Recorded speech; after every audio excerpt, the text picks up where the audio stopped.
Selamat malam semuanya, nama saya Hanoi Pranoto dan teman saya Yohanes Andri dan Nathanael Christian. Di sini kami akan mempresentasikan tentang kebudayaan Minangkabau. Pengantar, budaya Minangkabau adalah budaya yang dimiliki oleh masyarakat Minangkabau dan berkembang di seluruh kawasan berikut daerah perantauan Minangkabau. Budaya ini merupakan salah satu dari kedua budayaan besar di Nusantara yang sangat menonjol dan berpengaruh.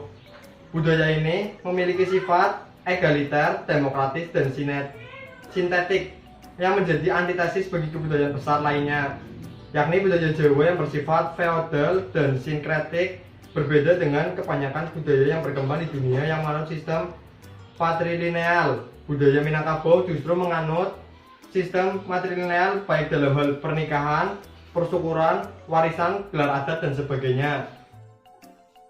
Minangkabau berdasarkan historis, budaya Minangkabau berasal dari Luhak Nantigo yang kemudian menyebar ke wilayah rantau di sisi barat, timur, utara, dan selatan dari Luhak Nantigo.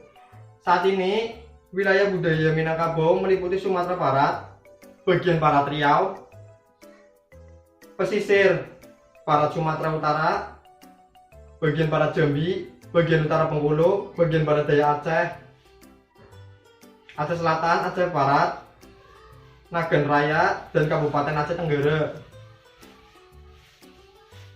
Sejarah budaya Minangkabau. Budaya Minangkabau pada mulanya bercorakan budaya animisme dan Hindu-Buddha. Kemudian sejak kedatangan para reformis Islam dari Timur Tengah pada akhir abad ke-18, adat dan budaya Minangkabau yang tak sesuai dengan hukum Islam dihapuskan. Para ulama yang dipelopori oleh Haji Piobang, Haji Miskin, dan Haji Sumanik mendesak kaum adat untuk mengubah pandangan budaya Minang yang sebelumnya banyak berkiblat kepada budaya animisme dan Hindu-Buddha untuk berkiblat kepada budaya Islam. Budaya menyabung ayam, mengadu kerbau, berjudi, minum tuak diharamkan dalam pesta adat masyarakat Minang. Reformasi budaya Minangkabau terjadi setelah Perang Padri yang berakhir pada tahun 1837. Hal ini ditandai dengan adanya perjanjian di Bukit Marapalam antara alim ulama, tokoh adat, dan Sadiak Pandai. Mereka bersepakat untuk mendasarkan adat budaya Minang pada syariat Islam. Kesepakatan tersebut tertuang dalam sebuah adagium yang berbunyi, adat Masandi syarak-syarak, Basandi Kitabullah. Syarak mengatur adat memakai adat bersendian kepada syariat bersendikan kepada Al-Quran. Sejak reformasi budaya di pertengahan abad ke-19, pola pendidikan dan pengembangan manusia di Minangkabau berlandaskan pada nilai-nilai Islam. Sehingga sejak itu, setiap kampung atau corong di Minangkabau memiliki masjid. Selain surau yang ada di tiap-tiap lingkungan, keluarga pemuda Minangkabau yang beranjak dewasa diwajibkan untuk tidur di surau. Di surau selain belajar mengaji, mereka juga ditempa latihan fisik berupa ilmu bela diri silat. Adat Minangkabau adalah peraturan dan undang-undang atau hukum adat yang berlaku dalam kehidupan sosial masyarakat Minangkabau, terutama yang bertempat tinggal di ranah Minang atau Sumatera Barat. Dalam batas tertentu, adat Minangkabau juga dipakai dan berlaku bagi masyarakat Minang yang berada di perantauan di luar wilayah Minangkabau. Adat adalah landasan bagi kekuasaan para rajo atau penghulu, pemimpin masyarakat adat, dan dipakai dalam menjalankan kepemimpinan masyarakat adat sehari-hari. Semua peraturan hukum dan perundang-undangan disebut adat, dan landasannya adalah tradisi yang diwarisi secara turun-temurun serta syariat Islam yang sudah dianut oleh masyarakat Minangkabau. Aturan adat dibangun berlandaskan pada 3 ketetapan utama adat Minangkabau. 2 ketetapan pertama ditetapkan oleh Datuk Perpatih Nan Sabatang dan Datuk Ketumanggungan, yaitu pertama, ulayat adat milik bersama. Artinya tidak ada kepemilikan individu terhadap ulayat adat Minangkabau. Untuk pengaturan pemanfaatannya ditetapkan Ninik Mamak sebagai pembuat kebijakan. Yang kedua, Penurunan ulayat adat pada perumpamaan garis ibu.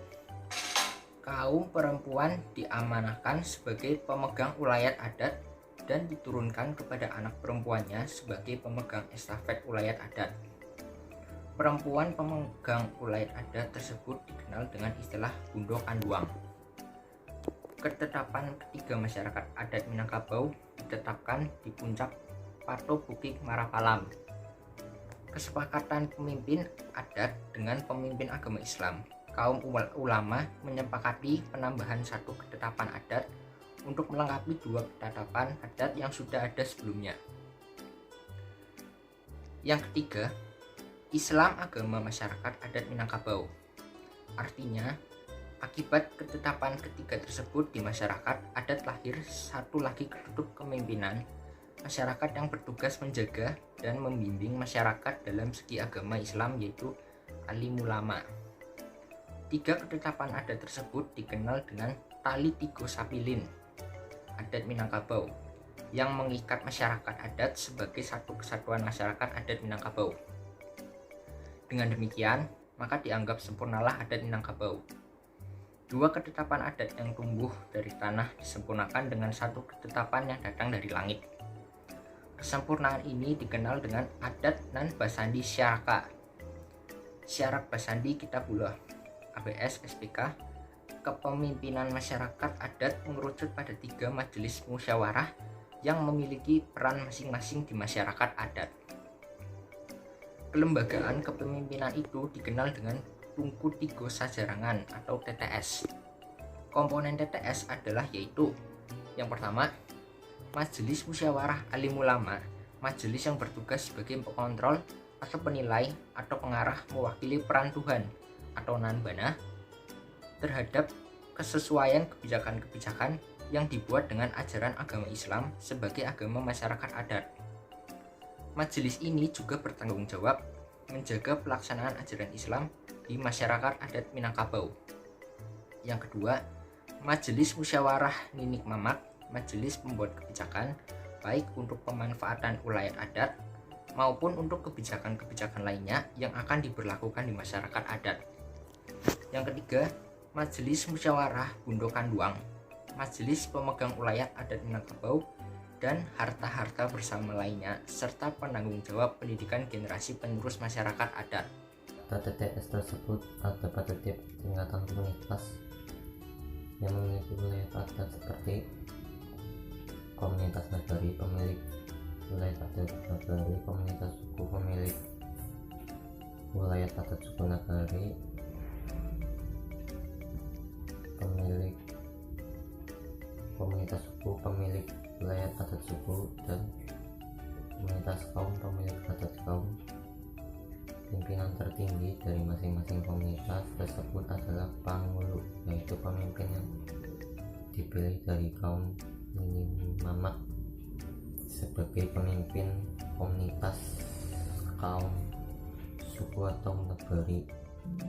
Struktur masyarakat yang terbentuk oleh penerapan ketetapan adat tersebut terbangunlah sebuah masyarakat adat yang terpimpin yang melahirkan Adigium adat tentang konsep kepemimpinan adalah Kamanakan Barajo Kamamak, Mamak Barajo Kapangulu, Pangulu Barajo Kamufakat, Mufakat Barajo Kananbana, Nanbana sendiri, Nanbana berdiri sendirinya.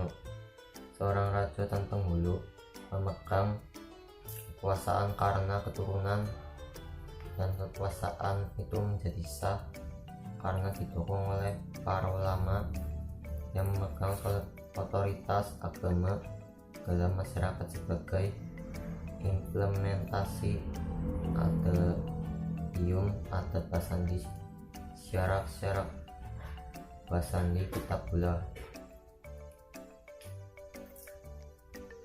Masyarakat adat Minangkabau telah mengalami 3 periode besar kekuasaan yang meliputinya, yaitu Kerajaan Pagaruyung abad ke-14, pemerintahan kolonial Belanda abad ke-17, dan pemerintahan Negara Kesatuan Republik Indonesia NKRI 1945 Sampai saat ini Kerajaan Tagaroyong adalah kerajaan yang didirikan oleh Aditya Warman, keluarga Raja Majapahit. Pada masa kolonialis Eropa, wilayah hukum adat dibatasi hanya pada pengaturan jabatan penghulu, kekuasaan atas tanah wilayah, peraturan waris, perkawinan, dan adat istiadat saja. Kekuasaan hukum, keamanan, dan teritorial diambil alih oleh pemerintah kolonial. Keadaan ini berlanjut sampai pada zaman kemerdekaan. Pada masa era Orde Baru, pemerintahan Indonesia, pemerintah menetapkan Undang-Undang Nomor 5 1900 di mana nagari dan nagari-nagari di Minangkabau dipecah-pecah menjadi beberapa desa sebagai pemerintahan terendah. Akibat dari penerapan tersebut terjadi penggeseran cara pandang terhadap wilayah adat. Pemilikan bersama wilayah adat eliminir dengan ketetapan peraturan pemerintah menjadi milik minimal Kapolwari untuk WNT wilayah kaum, Pangulu suku untuk wilayah suku, dan Pangulu nagari untuk wilayah nagari. Setelah berlakunya Undang-Undang Otonomi Daerah tahun 1999 dan gerakan kembali 8 nagari adat Minang mendapat tempat yang lebih baik dan nagari dijadikan sebagai salah satu pemerintahan terendah di Indonesia.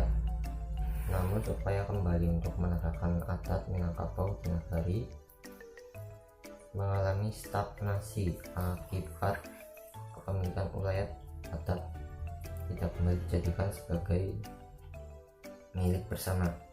Di bawah ini adalah ikhtisar adat Minang, sering disebut Undangan 4, sebagaimana dipahami dan hidup dalam masyarakat Minangkabau. Kesimpulan, PowerPoint ini dibuat agar lebih banyak orang yang mengetahui salah satu kebudayaan Indonesia, yaitu kebudayaan suku Minangkabau. Sekian dari kelompok kami, terima kasih, Tuhan memberkati.